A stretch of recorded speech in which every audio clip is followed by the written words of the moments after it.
Hello, I'm Kaiser and welcome to Moose Reads. Before I get started, I want to say that the opinions that I give here are my own opinions. They are extremely subjective. If I dislike a book, it is not a reflection on the author, and it is not a reflection on people who do like it. Different people have different tastes, and that's okay. Today, I will be reviewing Howl's Moving Castle by Diana Wynne Jones. This is the first book in the Howl's Moving Castle series. It is a fantasy novel, the description says.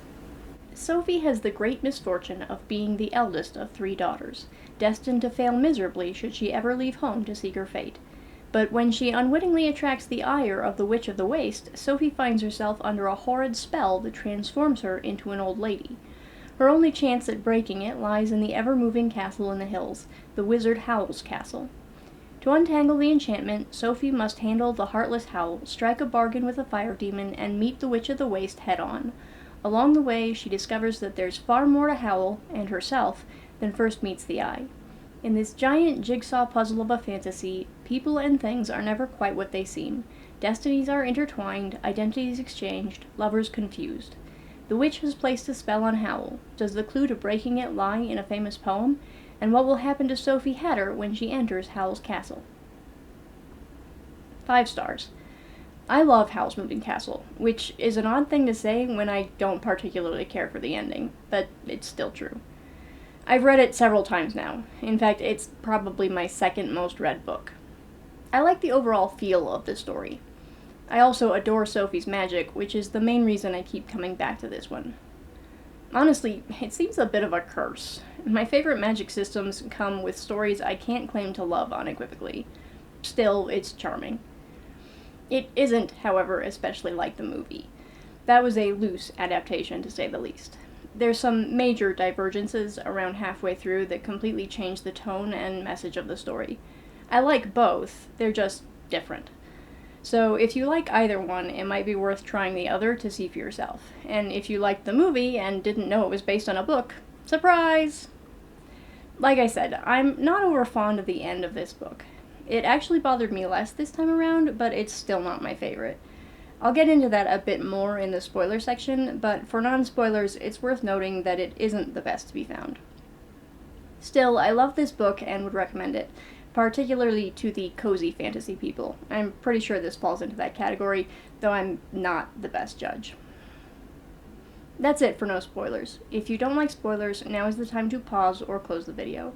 For everyone else, let's talk details. We start the book off with Sophie, eldest of 3 sisters, resigned to a dull life and unknowingly talking magic into hats in her family's hat shop. Things go awry, however, when a horrible witch shows up, angry for unknown reasons, and puts a curse on her. Sophie suddenly becomes an old lady and decides that she'd better set off to seek her fortune after all, and maybe get someone to remove the curse along the way. We do eventually find out the reason why the witch was mad at Sophie, and it's one of the reasons I feel the ending is a bit lackluster. See, she was trying to get some information out of a wizard, but she'd already cursed him in a way that left him rather befuddled. Before she started turning him into a dog, he was absolutely besotted with Sophie's sister, and she's more or less all he could remember. So the witch cursed Sophie, having located the wrong Miss Hatter. It's an interesting sort of twist, but I felt like it took something away from Sophie. The entire catalyst for her story had nothing to do with her. It was about her sister. Sophie ends up in Howl's castle. Normally she'd have been too afraid to go near it since she thinks he eats the hearts of young women, but since she's no longer young, she figures he's her best shot at getting herself sorted. Everything Sophie does in Howl's castle is ridiculous, and I love it. This includes ruthlessly cleaning, having a friendly battle of wills with Howl, which she largely loses, and accidentally talking magic into his suit so that he charms all the ladies. Like I said, Sophie's magic is my absolute favorite thing about this book. The concept of just talking magic into things is so absurdly charming.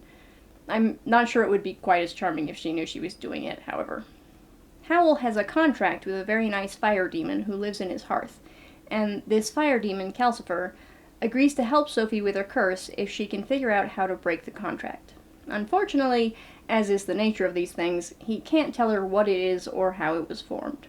Howl is also being pursued by the same witch that cursed Sophie, who wants his heart. She also has a contract with a fire demon, but she's had hers for much longer, and it's had negative effects on her character. In order to avoid the witch, Howl moves house, which mostly involves changing where his magic door opens up to. He also buys the hat shop, which they make a flower shop, because Fanny, Sophie's stepmother, has married well and decided to sell it. Sophie then runs into Fanny by complete coincidence through one of the other castle entrances, and then her sisters come to join them, and the whole family sits down for a pleasant reunion. This marks the point at which the book starts losing me. The way the book treated Fanny seemed a little all over the place.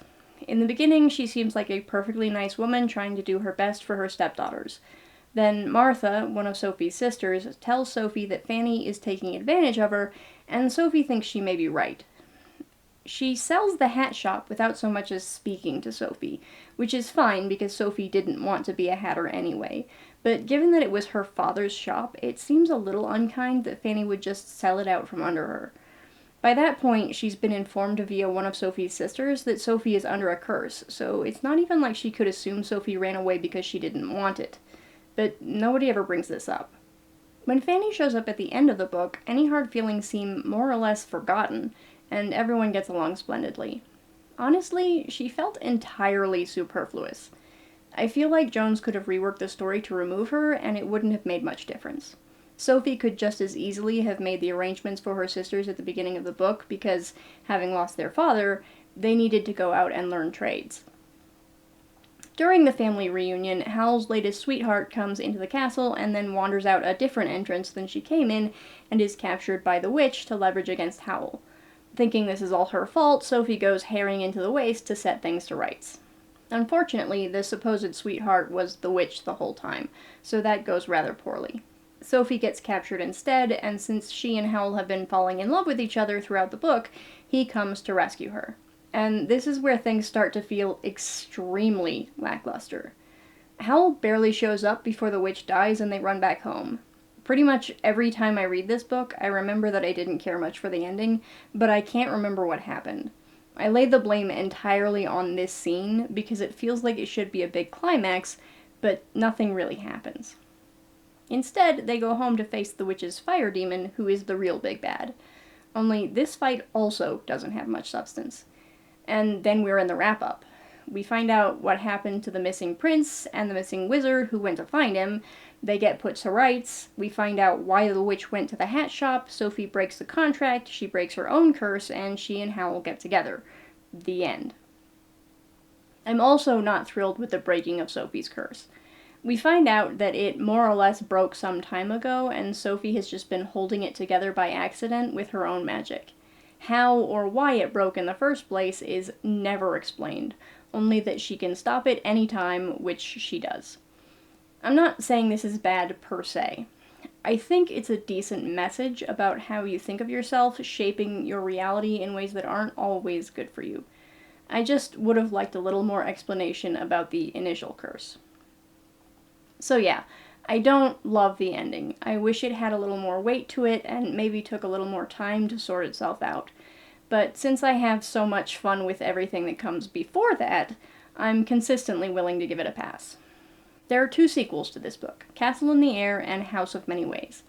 These are the worst kind of sequel, however, and I don't recommend them. They both feel like completely different books in completely different worlds, and are only connected by what is little more than a cameo by Sophie and Howl.